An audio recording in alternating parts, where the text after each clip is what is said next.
Aku yakin ya, aku tuh orang yang optimis bahwa Mhm. segala sesuatu kalau misalkan kita mencintai apa yang kita kerjakan itu pasti akan menghasilkan dengan baik. Aku tahu banget dimana kalau misalkan kita punya pasangan, ya pasangan kita terlalu memprioritaskan keluarganya atau orang tuanya, kita di nomor kesekian, bukan nomor kedua lagi ya, nomor Iya. kesekian, itu rasanya rumah tangga tuh pasti nggak akan berantakan. Makanya jangan salah pilih pasangan di saat kalau kita salah milih pasangan yang tidak bisa berkomunikasi sama kita dengan baik, yang ada kita komunikasi sama tembok. Aku nggak mau jadi orang yang munafik gitu. Buat aku bandelnya aku paling di situ.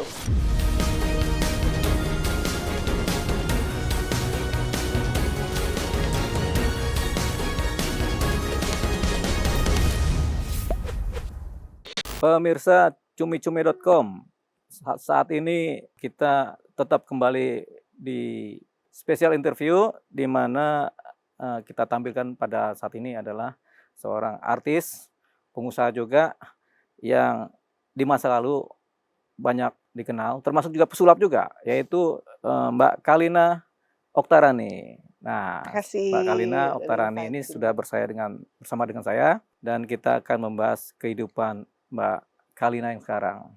Tapi sebelumnya kita perlu menanyakan nih Mbak Kalina Oktarani ini kan ini nama panggilan apa nama lengkap Mbak? Jadi nama aku tuh Eri Oktarani. Nah, Kalina itu adalah nama dari pesulap Rusia Iya, yang namanya Galina, tapi kan kalau Galina kesannya kayak gimana banget gitu ya, iya. diganti menjadi Kalina gitu. Nah, itu jadi nama panggung aku saat waktu aku masih main di sulap gitu. Masih jadi pesulap ya? Ya, waktu Sekarang itu. masih Mbak? Sekarang sudah tidak. Sudah tidak ya? Sudah Jadi pensiun. sudah berjalannya waktu, kemudian kelahiran tahun berapa sih Mbak? Tahun 80. 80-an ya? Berarti Mas sekarang udah dewasa lah ya, udah matang ya? Heeh. tua aja gitu ya. Tua. Jadi Mbak Kalina ini kan sepak terjangnya memang kita sudah tahu ya, pesulap juga, pengusaha juga. Terus sekarang ini hari-hari ini ngapain aja Mbak?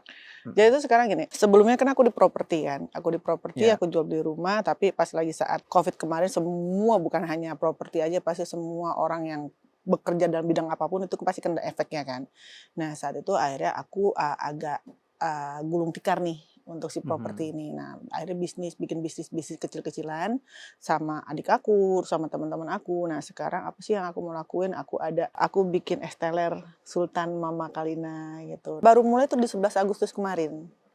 Jadi kurang lebih 20, belum sampai 20 hari. 2 minggu lah kurang lebih. baru 2 minggu? Kurang lebih 2 mingguan lah. Aku yakin ya, aku tuh orang yang optimis bahwa Mhm, segala sesuatu kalau misalkan kita mencintai apa yang kita kerjakan itu pasti akan menghasilkan dengan baik ya kan. Seperti contohnya waktu aku di properti, aku sangat menyukai bidang properti. Kenapa? Karena aku suka membuat rumah yang bagus kayak gitu. Nah, mhm. itu menghasilkan. Nah, sekarang kayak di makanan memang aku tuh suka banget masak. Aku suka di dapur. Ada teman aku juga di sini juga yang tahu kalau aku tuh Iya suka masak ya? suka masak dan kata teman-teman aku, sahabat-sahabat aku yang sudah pernah mencicipi masakan aku, mereka semua bilang kalau masakan aku tuh enak gitu. Salah satunya contohnya yang digemari sama teman-teman aku adalah rawon. Nah, tapi kenapa aku mengambil bisnis es teler ini karena memang kalau misalnya kita masak makanan itu kan beda sama kue, cake gitu kan. Kalau Mhm. misalnya cake itu udah ada porsinya, ibaratnya kayak gram-gramannya berapa, ini air sekian liter, bahan misalkan terigunya sekian gram atau kayak gitu-gitu. Nah, sekian kilo. Nah, kalau di makanan aku pakai feeling mengcombine resepnya itu kayak misalkan dari satu bisa kayak ini nih ingredients-nya tuh ada contohnya kayak misalnya keluak kalau misalnya di rawon gitu. Keluak Iya. itu feeling aku tuh kalau tanya ini gimana sih? Berapa banyak sih? Kalau tanya kayak gitu aku nggak bisa jawab karena itu semua by feeling gitu. Tapi kalau misalkan di cake atau kayak es teler yang sekarang aku ciptakan ini adalah yaitu udah ada literannya, udah ada gram-gramnya dan juga udah ada kiloannya, udah ketahuan berapa. Jadi Mhm. kasarnya kayak sekarang aku datang ke sini aku masih bisa tenang karena memang udah bisa aku tinggal ke orang yang bisa aku percaya kayak gitu. Jadi ini kan baru es teler kan? Baru es Es teler. teler aja, tapi akan berkembang ke mana-mana nih? Insya Allah sih pengennya sih nanti gini, aku sebenarnya pengen punya kedai kecil, pengen warung makan Warung makan sederhana. kecil. Warung makan sederhana gitu yang dimana kalau misalnya aku sih pengennya tuh pengennya di Bali. Kenapa aku pengen di Bali gitu? Aku pengen kayak masa tua aku nggak pengen di Jakarta. karena Jakarta udah rungsing menurut aku tuh. Ya udah banyak banget yang maksudnya penat gitu loh. Nah, ya ini kan baru rencana ya. Iya. Rencananya aku sebagai manusia itu berarti aku pengen di luar kota di mana aku punya makanya kenapa aku bikin Esteller ini, aku pengen bikin bisnis yang bisa aku tinggal, yang nanti aku tinggal di luar kota. Nah, di luar kota bukan berarti aku diem aja. Nah, apa yang aku lakukan di sana nanti sebenarnya tujuan aku kalau nggak di Bali itu di Ubud, bukan berarti tempat yang ramai tapi di Ubud yang mana tempatnya yang dingin. Karena aku senang tempat yang dingin gitu. Terus atau misalnya kayak di Lembang atau di Magelang, di Jawa kayak gitu. Pokoknya tempat-tempat yang dingin terpencil gitu. Nah, nanti aku tuh bikin kayak warung makan sederhana. Yang bisa kalau misalnya di Bali itu pagi-paginya breakfastnya tuh western. Gitu sampai jam 10. Nah, menjelang brunch-nya gitu sampai ke sore itu aku bikin makanan Indonesia. Gitu ada sayur asem lah, mau gulai lah, mau soto, mau yang namanya segala macam kayak gitu-gitu. Nah, itu Ide, rencana banget ide idenya ya. aku gitu. Jadi ide untuk berbisnis yang tadinya properti kita mau pindah ke kulineran dan dimulai dengan Esteller dulu. Properti sebenarnya pengen sih Heeh. aku lanjutin lagi tapi masih nanti aja dulu ya. Ya Maksudnya kita artinya masih lihat kan harga rumah tuh sekarang tuh ya masih gimana ya menurut aku ya. harga Nanti aja lah. harga rumah tinggi, pembeli nggak ada. Nah, kayak gitu. Masih belum kalau dulu tuh yang aku rasain kayak jual rumah tuh kayak enak banget, gampang banget. Kalau sekarang tuh masih agak kayak gimana gitu. Menurut aku ya, balik lagi. Betul, emang betul begitu. Mhm. Makanya kalau properti juga sekarang kan banyak susahnya kan. Mhm mhm. Makanya ketika Mbak Kalina kemudian merubah posisi menjadi usaha kulineran Mhm. dan sekarang dimulai dari Esteller. Ya. Aku sih berharap ke depannya gini. Oke lah misalkan kalau mesti dibilang FOMO kan. Iya, Mungkin karena ini yang jual nih artis, orang penasaran apa segala macam, rasanya enak apa enggak. Biasanya kan kebanyakan kayak gitu.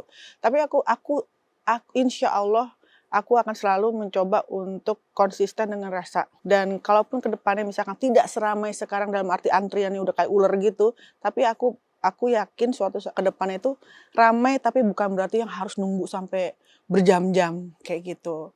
Jadi karena apa? Karena aku akan menjaga rasanya itu.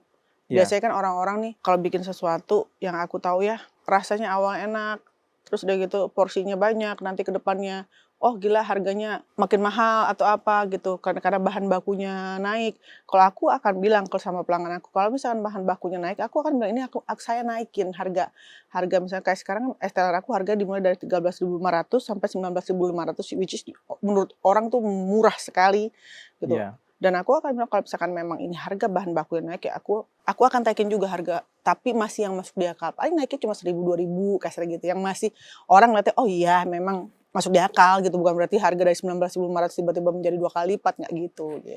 iya. Artinya kan sudah 2 minggu sudah berjalan dan laku ya. Artinya banyak Alhamdulillah, pelanggannya. alhamdulillah. Tapi pengen ke Bali juga, kan gitu. Ini mau ditinggal atau gimana kita nggak tahu ya. Tapi Ke yang depannya jelas, ada planning itu, ada ada planning sana planning. ya. Ini akan dikembangkan menjadi banyak cabang apa tidak sih, Mbak? Udah banyak beberapa orang yang franchise, minta franchise Oh iya kan, kah? tapi, kan balik lagi ini harus dipikirkan matang-matang ya. Ya Mhm. namanya masih prematur ibaratnya masih bener-bener bayi ya Iya, gitu. Kita punya gini, semua es teler itu pasti bahannya kurang lebih sama lah ya. iya, Ada jelly, ada kelapa, ada yang namanya nangka, alpukat dan sebagainya kayak gitu. Tapi aku di sini kelebihan aku adalah krimnya aku, gitu. ada krim khusus Krimnya aku di sini. yang diracik sendiri? Diracik sendiri, semua aku racik sendiri, jelinya aku bikin sendiri, Mhm. semuanya sagu mutiara aku rebus semua segala macam semua sendiri, sampai bahkan di dapurnya aku yang motong-motongnya sendiri, gitu. Nah, kalau misalnya ke depannya ada baru hari kedua dan hari yang keberapa gitu, udah beberapa bahkan sampai ada yang SMS, DM aku tuh yang minta untuk franchise gitu. Tapi kan segala sesuatu aku nggak mau lagi aji mumpung, ini banyak yang pengen franchise, aku nggak mau kayak gitu. Jadi bener-bener aku fokusin di satu dulu dan sampai semuanya stabil. Jadi bukan karena lagi viral terus udah gitu Iya, aku menggunakan itu semua gitu. Aku nggak mau jadi instan gitu karena segala sesuatu yang instan nggak akan bertahan lama. Alhamdulillah aku dikasih kelebihan, aku senang di dapur iya. gitu. Artinya bisa masak, bisa meracik dan ini, untuk es teler ini adalah rumusannya itu Mbak Kalina yang buat, 1 kali 1 sama dengan satu sama dengan 2, 1 8. kali 2. Nah ini kan banyak terbantu oleh pasangan ya Mbak Kalina ya. Mmm, Cuman kan kita nggak tahu nih. Boleh nggak tahu sedikit ini pasangan Mbak Kalina ini yang sekarang yang ngebantu ini siapa ini? Namanya Jimo, dia musisi. Dimo, Jimo. Gimo, Jimo musisi. dia musisi, dia pencipta lagu, dia juga penyanyi juga. Nah, dia tuh juga menjadi teman untuk diskusi aku dari segala hal gitu, kayak misalnya kayak sekarang nih, nanti next time kita mau bagaimana gitu, karena Iya. walaupun misalkan masih Estelle ini masih bayi banget, tapi kan harus kita pikirkan untuk kedepannya Iya. seperti apa. Nah, itu sudah banyak yang kita pikirkan walaupun belum matang banget, tapi kan segala sesuatu tuh pelan-pelan ya. Aku Iya. balik lagi, aku nggak mau terburu-buru karena segala sesuatu yang instan seperti yang tadi aku bilang itu nggak akan baik ke depannya gitu, nggak akan berjalan lancar. Dan bukan berarti pelan-pelan tapi kayak terlalu lama, enggak kayak gitu, itu akan tetap dipikirkan. Nah, kalau Mas Jimo ini ada orang yang juga dia juga memberikan aku masukan, dia juga memberikan aku modal juga sama seperti Aska. Kalau Aska bukan memberikan modal, Aska itu memberikan aku uang senilai 50 juta untuk mamanya, ibaratnya dari tanggung jawab seorang anak untuk ibunya. Tanggung jawab seorang anak dari ibunya. Jadi dia bertanya sama aku, "Mama, nomor rekening mama berapa?" Aku bilang aku nggak mau ngasih ke anak aku, sampai akhirnya anak aku tuh, "Aska pengen kasih mama."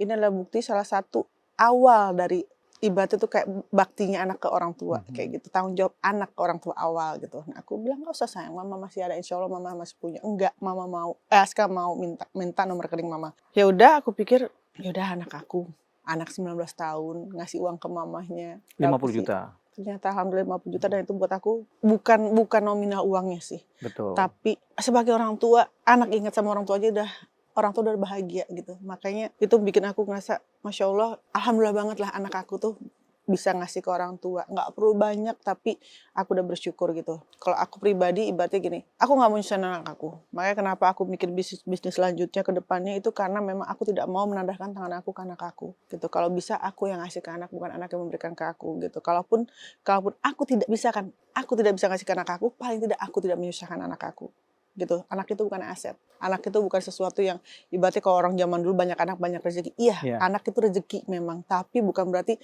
kita merepotkan anak. Karena suatu saat anak itu akan punya rumah tangga, punya pasangan, yang dimana pasangan juga pasti membutuhkan kan. Jadi bukan berarti anak itu harus memprioritaskan selalu orang tuanya. Kayak gitu. Karena aku tahu banget dimana kalau misalkan kita punya pasangan, yang pasangan kita terlalu memprioritaskan keluarganya atau orang tuanya, kita di nomor kesekian, bukan nomor kedua lagi ya, nomor kesekian, itu rasanya rumah tangga tuh pasti nggak akan berantakan gitu. Kalau misalkan si ibu ini terlalu ikut campur. Dan aku nggak mau. Maksudnya ya? Iya, maksud ibu itu dari pihak aku, misalnya ke anak aku gitu. Iya. Nah, aku nggak mau seperti itu. Jadi makanya tuh kenapa aku bikin bisnis, bikin usaha, walaupun itu kecil-kecilan, itu adalah dana pensiun aku lah. Di saat aku masa tua nanti. Ini rencana untuk sana ya, untuk dana pensiunnya. Padahal masih lama ya itu ya. Masih lama, tapi bukan berarti kan kita, kalau kita, nanti aja lah. Nanti aja, umur gue masih gini. Umur gue 60 tahun masih lama. Nggak akan jadi-jadi, pasti gitu. Harapannya jadi brand ya. Amin, tapi itu sebentar, yang harapan. kita bertanya dulu. Ini kan Aska ini anak satu-satunya ya. Iya, dengan bapaknya adalah Bang Deddy Corbusier ya. Iya. Nah, Aska ini masuk di UI kan ya? Iya, di UI. Jurusan apa itu, Mbak? Psikologi. Oh, sama kayak kita ya. UI juga psikologi. Oh. Iya. Angkatan berapa? Angkatan 93. Wah. Jadi udah lama di psikologi kan. Oh, berarti anak aku tuh juniornya. Junior. Berarti Aska angkatan berapa tuh? Aska baru tahun kemarin. Tahun kemarin 2024. 2024. Iya, psikologi ya. Psikologi. Rasanya ketika mendapatkan pendidikan psikologi, pengajar psikologi, dia akan jadi bagus. Gaya bicaranya, pemahamannya, pemikirannya. Nah, persoalannya ini Aska udah punya uang dari mana ini ya? Dia kan main dia YouTube. Di YouTube dia. Oh, ada dia YouTube. Punya podcastnya juga. Ada kayak gitu. Jadi banyak, dan dia bikin apa ya? Anak aku juga nggak bisa diem gitu. Jadi dia punya, kadang-kadang dia bikin segala sesuatu tuh pakai idenya dia, dan juga dia punya kru atau segala macam. Itu semua, walaupun dia tidak mengandalkan bapaknya, walaupun memang nama besar bapaknya itu juga yang mempengaruhi semuanya. Iya, betul. Tapi sebisa mungkin dia tidak menggunakan itu gitu. Jadi Aska milih psikologi emang dari niat dari karena bapaknya juga psikologi, jadi dia benar-benar. Oh, bapaknya bapak psikolog juga. Lulusan psikologi juga ini? Iya. Bang Deddy ini. Iya. Dari mana itu kalau? Atma Jaya. Iya. Oh, psikolog juga ya? Iya. Makanya bisa nyirep orang dia itu kan. Kalau Mbak Kalina lulusan dari mana ini? Aku di public relation. PR ya? Iya. Ya, artinya dua-duanya turun ke anak ini kan, anak jadi psikolog. Kelihatannya bakal jadi psikolog nih kalau Amin. aku perhatikan ya. Apapun itu, pokoknya yang Mhm. penting anak aku tuh gini, aku sebagai orang tua tidak pernah mau membatasi atau apa ya, melarang anak untuk jangan ambil ini, jangan ambil itu. Paling Mhm. aku bertanya, kenapa kamu ambil psikolog? Jadi waktu dia masih SMA, aku tanya, Mhm. kamu nanti kuliah mau ambil apa? Psikolog. Alasannya apa? Karena Aska suka, setiap orang tuh punya pemikiran yang berbeda-beda. Mhm. Jadi dia senang melihat orang, kasar orang kembar pun, kembar aja tuh Pasti ada bedanya. bedanya gitu. Jadi dia pengen tahu apa dan kenapanya Ya kayak mungkin bapaknya beda pikirannya, ibunya juga beda, akhirnya dia mikir kan gitu. gitu. Mungkin begitu. Tapi Mungkin. emang dari niat sih, memang kalau Susah nggak sih pelajar psikolog sebenarnya? susah Apalagi di UI lagi di ya. UI. Saya aja kuliah sampai 6 tahun tuh hampir tilis, hampir DO, Apa deh? tapi lulus. Alhamdulillah. Dulu Puji IPK Tuhan. 2,3 apa 2,4 itu kan. Nah, tapi sekarang kan IP-nya bagus-bagus nih pasti Iya, anak-anak iya, kan. iya, iya. Tapi nanti kita carilah Aska kan aku juga kan masih di kesehatan mental psikologi masih terlibat di dalam itu Ah, oke, UI oke, I ya. see. Iya, iya, Jadi iya. nanti kita bisa cek di Aska di mana nih Aska gitu kan. Boleh, Gitu. boleh, Nanti kita boleh. cari tahu ya. Iya, iya. Ini kita kembali ke cita-citanya Mbak Kalina ya. Hmm. Sekarang ini kan mulai lagi dari awal Hmm. di mana bisnis kuliner. Pasti harapannya besar kalau ini laku, ini berkembang, ada konsinyasi, ada franchise juga, tentunya kan akan harapannya ada banyak pemasukan dan bisa menghidupi diri sendiri untuk sampai masa pensiun. Hmm. Gitu. Nah, kalau cita-cita mau ke tempat-tempat dingin tadi kan di awal sudah disampaikan kan. Itu mau bisnis apa di sana tuh? Misalnya di Bali yang daerah dingin atau di Semarang yang daerah dingin juga. Kayaknya tadi aku bilang, aku pengen buka warung makan sederhana aja. Warung makan sederhana. Iya, pengen buka warung makan sederhana. Jadi gini, masa orang pada nanya, kenapa sih pengen? Kita nggak tahu ya, atau mungkin aku nanti masa tua aku tetap di Jakarta, balik lagi itu kan hanya baru rencana aku, ide aku gitu. Kalau misalkan memang Tuhan bilang, Kalina lu jangan kemana-mana, nggak usah keluar Jakarta, lu Jakarta aja, ya udah gitu. Balik lagi, kita manusia merencanakan, tapi Tuhan yang menentukan semuanya kan. Nah kalau misalkan memang harus di Jakarta, ya udah, aku akan fokusin bisnis aku, misalkan yang aku rencanakan bisa di Jakarta aja kayak gitu. Cuma kenapa aku di luar kota, aku pengen kayak aku nggak terlalu seneng hingar-bingar. Aku nggak terlalu suka yang namanya heboh apa kumpul terlalu banyak orang. Aku nggak terlalu suka. Mungkin once in a while, kasarnya sekali-sekali aku senang kumpul sama teman-teman aku. Tapi kalau udah keseringan buat aku nggak seneng. Apalagi namanya gibah. Aku nggak suka terlalu sering kita kumpul-kumpul, terlalu banyak kita nampung dosa. Kalau menurut aku Iya, gitu. betul, Itu betul. satu. Ya. Kedua, terlalu banyak kumpul juga kita spend money kan gitu. Mm-mm. Daripada kita buang-buang uang, mendingan kita di rumah bisa menghasilkan sesuatu gitu yang dimana orang berpikir Kalina itu seneng foya-foya hura-hura segala macam. Kalaupun aku jalan keluar, itu bukan yang namanya, itu pasti sama sahabat aku yang benar-benar udah teman dekat aku banget. Salah satunya contohnya yang juga dulu bekerja di sini di Indigo itu ada Alvin Adam. Itu Oh, Alvin sahabat Adam aku. Arifin. Iya, itu sahabat aku banget, udah Deket Uncle banget Pin. ya. Itu udah kayak kakak kandung aku, cuma kita beda ibu bapak aja gitu. Itu udah kayak kakak kandung aku. Jadi paling dia adalah salah satu orang juga yang support aku banget dalam hal apapun kayak gitu. Aku nggak seneng rame sebenarnya. Sebenarnya, tapi balik lagi kadang-kadang gini, aku pengen denger live music, ya udah sekali-kali. Nggak lagi harus seminggu sekali, tapi sebulan sekali. Untuk apa? Refresh otak gitu aja. Jadi termasuk menutup diri ya dari sosial yang nggak ada gunanya kan. Sebenarnya sih bukan menutup diri ya, lebih ke mengurangi frekuensi untuk terlalu banyak ketemu orang. Menurut aku yang makin kesini, makin kesana gitu pergaulan itu gitu. Dan apalagi udah usia juga kan, kayaknya lebih baik. Iya, tapi sama Alvin Adam enak ya. Waktu zaman aku masih di properti, dia salah satu teman untuk aku tukar pikiran. Gitu kasarnya, menurut lu nih catnya bagusnya yang mana ya Angkel ya? Aku manggilnya kan Angkel Pin kan. Yang begini. Dia juga nanya sama aku, Ling, gue lagi mau renovasi dapur gue. Kira-kira gini. Perkara dapur lu tanya gue. Jadi itu buat aku tuh dia tuh orang yang luar biasa, yang benar-benar sangat pengaruh dalam hidup aku. Dan namanya adalah A3, Alvin Adam Arifin. Aku suka manggil dia A3. Karena dulu itu waktu aku masuk kuliah 91 dia di kan Fakultas juga, Hukum. Kan? Aku masuk 91 Fakultas Hukum, 93 Psikologi. Jadi aku sama Alvin Adam Arifin. Iya dia emang di UI juga. Teman kuliah. Jadi teman kuliah, tapi kemudian tahun pertama dia kuliah itu dia kemudian lebih suka ke entertain kan. Tapi kita dekat. Jadi aku dekat sama dia kalau kuliah bareng, kadang-kadang ngobrol juga bareng ya. Jadi kita sedikit banyak paham lah si Bang Alvin Adam Arifin. Sampai sekarang kita berteman karena di grup WA juga grup WA FAUI 91 ya ada dia satu grup sama dia. Jadi berteman ya. Jadi ini ada dua keadaan. Pertama, anaknya Mbak Kalina Aska adalah di psikologi, Psikologi. di mana juga aku di dalam. Heeh. Kemudian ada Alvin Adam Arifin yang orang dekatnya juga Mbak Kalina juga, di mana itu juga Sahabat. sahabat aku juga. Jadi Iya. sahabatnya Mbak Kalina adalah sahabatnya aku juga. Iya. Kasih salam buat beliau. Insya Allah. Walaupun kita bisa WA nih. Iya. Nah, tapi jangan, biar Mbak Kalina aja. Kita suka kulineran. Hmm. Jadi kulineran tuh bahkan sampai kita pernah waktu itu dulu tuh ya, kita berdua ke Bali. Sampai sana ada teman-teman kita juga kan. Kita berdua ke Bali cuma makan sini kayak gitu. Terus udah gitu kita makan di Singapura. Berangkat ke Singapura. Iya, pergi first flight, last flight pulang. Udah kayak orang bener banget gitu. Jadi udah cuma kayak karena gini, tapi ya itu quality time sama orang-orang yang tepat menurut aku gitu loh. Bukan berarti harus selalu kita kumpul banyak orang. Kalaupun di banyak orang ya kumpul rame-rame, pasti aku akan lebih nyendiri dan ngobrolnya sama orang itu juga. Itu aku. Gitu. Karena nggak tahu kenapa ya, mungkin bukan berarti aku tuh introvert. Aku tuh bukan introvert, aku extrovert. Tapi mungkin in the middle kali ya aku ya. Ya, gitu. mungkin Jadi ada kayak pengurangan dari ekstrovert ya. apa ya namanya? Ya, itu pengurangan dari ekstrovert. Jadi membatasi diri karena menjaga pergaulan. Supaya jangan salah jalan kan? Ya, benar. Ya, supaya jangan kebablasan. Nah, tetap ekstrovert tapi memang menjaga pergaulan. Ya, itu aja sih. Nanti tanya Aska, dia pasti tahu nanti 2 tahun lagi dia kuliah. Dia tahu tentang semuanya itu ya. Ekstrovert, introvert, dan bagaimana kepribadian manusia itu membentuk sikap seseorang. Nah, Mbak Kalina, peer group-nya ini cuma sedikit ya. Satu kan tadi Alvin Adam Arifin. Ada lagi nggak yang lain, Mbak? Ada, aku ada juga sahabat aku juga dia itu dulu adalah alumni sosialita, aku nyebutnya oleh alumni sosialita karena dulu memang dia tuh sosialita parah banget sampai akhirnya dia tuh lebih ke anak-anak jalanan. Jadi kita ada kayak yayasan yang untuk menaungi itu anak-anak jalanan di kota tua. Tapi sekarang udah enggak ya, karena dia udah pindah ke Solo. Jadi tuh setiap hari Sabtu kita tuh kumpulin anak-anak jalanan, kita ajari dia membaca.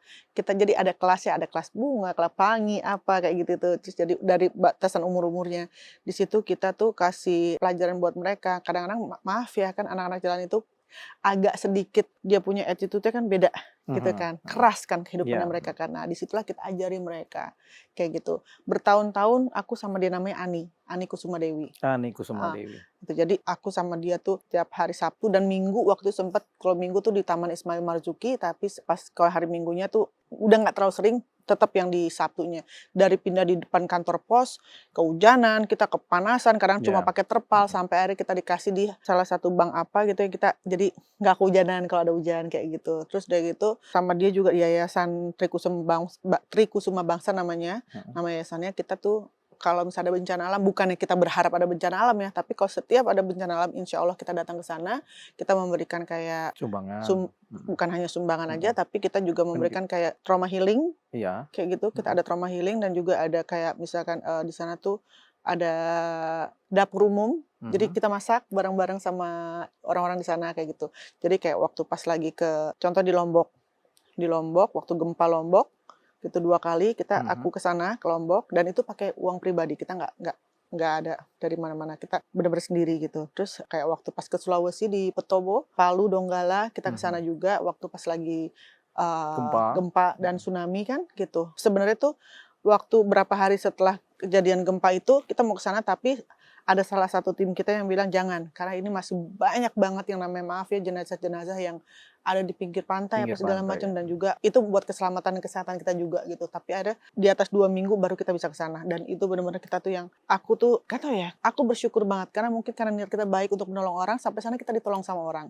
Aku bawa tenda, bawa sleeping bag, rencananya kita tidur, udah ya namanya dalam keadaan darurat ya, ada musibah masa kita pengen tidur di hotel, nggak mungkin kan, gitu. Nah, kita sebagai volunteer udah kita bawa dari Jakarta bawa tenda, tapi di sana ada aja rumah penduduk yang dikasih rumah untuk apa? Untuk tinggal kayak gitu. Sampai kita waktu itu juga pernah kita ke Kalimantan, ke Dayak. Ya, ini sama si Anita Kusuma Dewi dia. Sama. Kita berdua Bunda. aja. Berdua aja. Itu berdua, tapi kita ada juga volunteer yang lain. Oh, beberapa volunteer tapi berdua aja jalannya ya. Jadi ini Mbak Kalina, ada Alvin Adam Arifin, ada Ani Kusuma Dewi. Ani sama Alvin kenal gak ini? Kenal, aku kenalin. Jadi mereka kenal. Akhirnya berteman mereka. Berteman juga. Jadi bertiga nih sekarang nih. Bukan bertiga sih. Aku jadi gini, aku dekat banget sama Bunda. Kita manggil Bunda kan? Bunda Ani. Bunda Ani ini dekat banget sama dia. Aku juga dekat banget sama Uncle Pin. Tapi kalau misalkan Uncle Pin sama Bunda Ani ini tidak sedekat kayak aku sama mereka, tapi kenal baik itu Mm-mm. aja. Gitu. Magnetnya ada di Mbak Kalina ya, Alvin Gitu. deket, ini deket kan Iya. begitu kan. Heeh. Hanya 2 ini aja, ada yang lain? Sebenarnya kalau dibilang aku tuh banyak temen Banyak aku, temen ya, banyak tapi temennya, dibatasi ya. tapi sekarang mulai dibatasi lagi, gitu. Kan Mulai sekarang dibatasi. ada Bang Gimo nih. Jadi, Karena gini, nah, semakin kita bertambahnya usia, siapa sih sebenarnya pasangan kita, teman bicara kita, yaitu ya. pasangan. Makanya jangan salah memilih pasangan, karena kalau sedang berpasangan kita di situ komunikasi itu yang paling penting. Karena nanti saat udah tua kayak sekarang aja aku jauh, bukannya jauh dalam arti jauh sama Aska ya, tapi jauh dalam arti Aska sudah dewasa, dia sudah punya pergaulan sendiri, bahkan dia mungkin punya pacar juga Pacar gitu. Apalagi sendiri. nanti sudah punya keluarga, pasti akan dia memprioritaskan keluarga. Nah, siapa sih sebenarnya kita yang menemani kita masa tua, itu pasangan kita. Makanya jangan salah pilih pasangan. Di saat kalau kita salah milih pasangan yang tidak bisa berkomunikasi sama kita dengan baik, yang ada kita komunikasi sama tembok. Nggak enak. Gitu. Udah pernah ngalamin? Pernah. Sering? Zaman dulu? Iya. Udah ya. Udah. Gitu. Ya udah, yang penting kan dari pengalaman hidup ini didapatilah yang namanya nasihat ya. Iya. Jadi nasihatnya Mbak Kalina ini bukan karena belajar, berkuliah, Iya. tapi karena pengalaman hidup. Pengalaman hidup itu jauh lebih penting banget sih. Gini, kita banyak belajar dari pelajaran itu bukan hanya kita di bangku kuliah atau sekolah. Tapi dari perjalanan hidup itu yang paling penting banget. Karena ibaratnya gini, kita tuh kalau cuma oh iya belajar, oh iya gini. Terus kalau misalnya kita tiba-tiba cuma denger sebagai belajar, tapi kita nggak pernah tahu aksinya tuh seperti apa, yang ada kaget-kagetan kalau menurut aku gitu. Aku gini-gini, aku anak jalanan kasarnya gitu. Aku pernah yang namanya bergaul sama zaman dulu ya, sama nongkrong di Blok M lah, mana kayak gitu. Tapi bukan berarti yang tanda kutip ya gitu. Iya. Alhamdulillah sampai detik ini aku nggak pernah ngerti tuh yang namanya obat-obatan. Aku nggak tahu, aku bukan peminum kayak gitu. Aku nggak bebas dari itu. Jadi aku tuh bangga sama diri aku sendiri. Walaupun aku produk broken home, orang tua aku bercerai saat aku umur 4 atau 5 tahun, tapi aku nggak pernah menyentuh yang namanya itu. Dan aku bisa bilang I'm so proud of myself gitu. Dan nggak ngerokok juga ya? Ngerokok sedikit. Aku nggak mau jadi orang yang munafik gitu. Buat aku bandelnya aku paling di situ. Kasarnya bandel dalam arti bukan bandel apa ya gitu. Paling bandel itu sedikit merokok. Itu aja kan? Itu aja. Masih dapat lah, aman lah ya. Aman. Berarti masih sehat secara batin dan kepribadian ya. Karena orang kalau sudah suka mabuk itu biasanya kurang sehat secara Iya, nggak bisa kontrol diri. Nggak bisa kontrol diri kan. Apalagi kalau sudah mabuk gitu kan, lupa benar. sama semuanya. Iya benar. Harapan terhadap Aska ini gimana Mbak Kalina? Aku sebagai orang tua, seperti orang tua kebanyakan ya, pasti aku berharapnya anak aku tuh bisa menjadi orang yang bisa membanggakan. Dan saat ini dia sudah bisa menjadi anak yang membanggakan gitu. Dan harapan aku yang lainnya lagi, aku pengen berharap anak aku tuh tidak kekurangan dalam hal apapun. Dalam hal finansial tuh udah pasti. Kenapa? Karena orang tua mana sih yang pengen lihat anaknya tuh sengsara? Kan nggak pengen kan gitu. Dan insya Allah Aska tidak akan kekurangan dalam hal itu juga. Dan aku pengen anak aku bisa, anak aku orang yang rendah hati. Jadi dia bisa, aku pengen dimanapun dia berada, dia disayangi sama banyak orang gitu. Karena aku pernah mengajari Aska dalam hidup itu ada tiga kata yang harus kamu ikutin dimanapun selama kamu hidup. Yaitu dimanapun kamu berada, kamu harus gunakan 3 kata ini. Tolong, terima kasih, dan maaf. Jadi kalau kamu menggunakan 3 kata ini, dimanapun kamu hidup, kamu akan disenangi sama orang. Contoh, misalkan jangan, ambilin gue itu dong. Nggak gitu. Tolong dong, ambil saya itu, kasarnya gitu. Atau misalkan udah dikasih, terima kasih ya. Atau kamu salah, kamu harus menggunakan bilang, maaf ya gitu. Jadi dengan kata tolong, terima kasih, dan maaf, itu kamu akan disayangi sama orang. Jadi kata pertama tolong, terima kasih, baru maaf. Nggak kebalik itu, maaf dulu gitu. Maaf dong, ambilin ini, gitu nggak gitu ya? Kan kalau misalnya, maaf, buat apa kita minta maaf? Kita nggak bikin kesalahan, kayak gitu. Paling nggak kalau misalnya kita, Mas, tolong dong Mas, itu ngalingin jalan. Kita pasti tolong gitu kan. Maaf Mas, ngalingin jalan. Kan saya nggak salah ya, salah Mas yang ngaling-ngaling jalan. Gitu. Jadi yang terbaru ini adalah ada 3 kata ya, yang menjadi kunci kehidupan pengajaran terhadap Aska ya. Yang pertama adalah tolong, terima kasih, maaf. Hanya 3 itu atau ada yang akhir amin atau apa gitu? Gak ada. Kalau amin, kalau misalkan itu mah udah gak usah diajarin.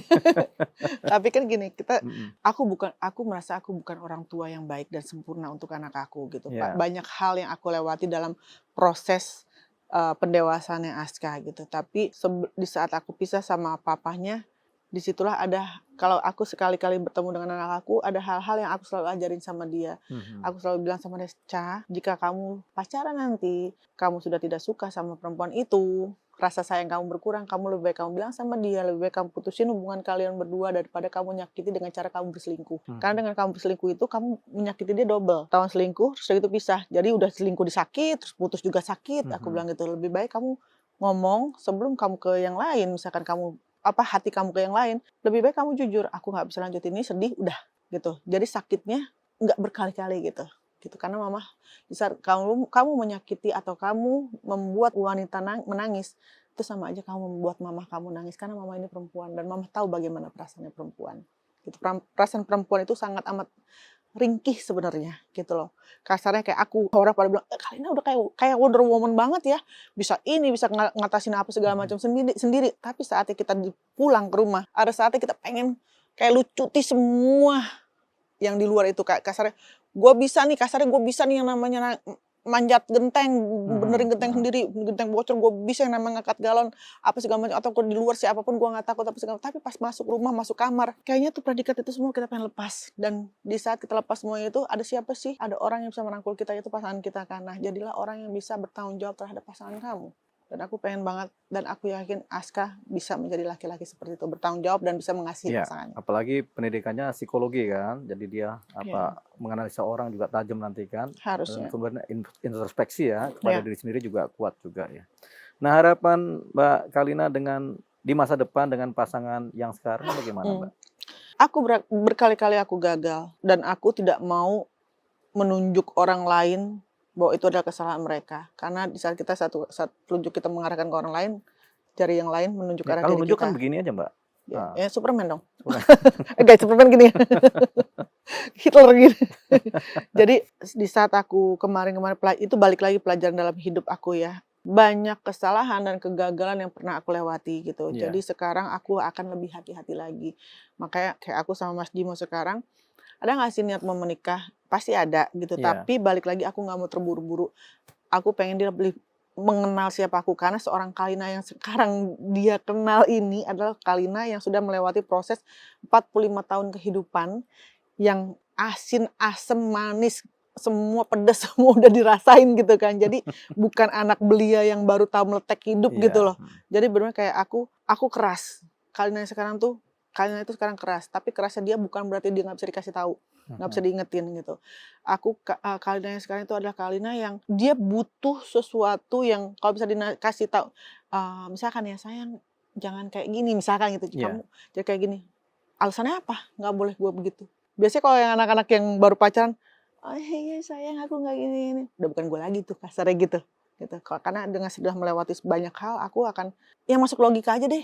Rasionalnya bagaimana? Gitu kan? Iya. Karena memang udah deh, lu nggak usah yang namanya cinta-cinta apa, udah lewat gitu loh, udah kayak gitu. Kita udah lebih mikirin ya gimana ke depan, gimana nanti yang namanya masa tua kita. Yang penting dia bertanggung jawab, Mas Jimo bertanggung jawab, dan dia sangat bertanggung jawab, dan dia bisa jagain aku gitu kan. Pokoknya intinya aku butuh ketenangan, bukan hanya ketenangan dalam hal finansial, enggak ya, tapi ketenangan batin itu yang lebih penting, yang selama ini menurut aku itu yang membuat psikologi aku tuh, mohon maaf, kemarin-kemarin berantakan ibaratnya kayak gitu. Dan seorang Kalina dengan semua masalah yang dia milikin itu, aku tahu kamu lagi baca aku juga. I know, aku tahu kamu lagi baca aku dengan oh ini perempuan nih begini udah melewati banyak hal. I know gitu. Jadi tahu aja sih. So aku bukan psikologi, tapi aku tahu gimana sih kalau kamu lagi ngebaca aku. Jadi ya coba aja kamu sebutin aja seperti apa Kalina sekarang. Pemirsa cumi-cumi.com, sekarang ini Mbak Kalina ini sudah menjadi wanita yang tangguh ya, karena sudah melewati banyak cobaan, halangan, rintangan, dan sampai sekarang masih bertahan, masih kuat ya, dan masih teguh ya. Jadi kita mungkin mendapati Mbak Kalina yang menurut keterangannya adalah berbeda dengan yang dulu. Yang dulu mungkin rapuh, banyak main emosi, perasaan, terbawa emosi, tapi sekarang perasaan dinantikan dulu, yang penting rasionalitas gitu kan. Jadi kita bisa dapatkan karakter baru dari seorang Mbak Kalina ya. Bagaimana Mbak Kalina juga kemudian mengajarkan Aska, anaknya kemudian menjadi yang tangguh juga, tapi humble kan begitu ya. Benar. Jadi tampaknya harapan dengan pasangan di masa depan akan berjalan baik ya. Amin. Karena kalau pasangan juga bisa menerima apa yang diharapkan oleh Mbak Kalina, berarti akan langgeng. Amin. Gitu, Ya ya. aku juga harus mengerti dia Mhm. juga karena dia juga pernah gagal juga kan. Jadi Mhm. bukan berarti hanya dia yang mengerti aku. Jadi kita Mhm. saling mengisi, Saling mengisi ya. saling mengisi gitu. Bukan karena kita nih ketemu bukan sama-sama kosong nih cangkirnya, Mhm. gitu penuh Mhm. gitu kan. Tapi kan janganlah udah penuh diisi lagi. Kita sama-sama buang ego kita buang dulu tuh isi dalam situ supaya kita bisa menerima sesuatu yang baru yang kita jangan apa ya? Ibarat itu tuh sesuatu yang baru aja lah gitu. Dari diri kita Mhm. masing-masing Mhm. saling mempelajari, saling mengenal satu sama lain. Gitu. Jadi aku mengisi kehidupan dia pun begitu gitu. Kayak gitu. Klop. Insya Allah, alhamdulillah sampai detik ini dan semoga seterusnya Iya. klop gitu. Kalau klop berarti tenang dan nyaman di masa depan dan Amin. seterusnya. Jadi begitu pemirsa, kita sudah mendengarkan banyak dari Mbak Kalina. Masa lalu kita sudah sama-sama tahu, masa sekarang kita sekarang tahu, dan masa depan tampaknya akan berjalan baik-baik saja. Amin. Kembali Kita bukan Tuhan, iya, tapi semoga semoga baik-baik baik-baik saja. saja. Terima kasih. Ada pesan-pesan buat ini pengalaman hidup kepada masyarakat Indonesia nih yang teman-teman Yang cumi-cumi. sekarang aja yang aku lewat, yang lagi Ya. jalan sekarang ya gini. Banyak orang yang mengatakan bahwa ih Kalina sekarang kere ya karena jualan di pinggir jalan. Ih Kalina sekarang Kalina tuh terpuruk karena sekarang tuh jualannya tuh jualan hanya di gerobakan ibaratnya kasar kayak gitu. Selama itu halal, kenapa harus malu?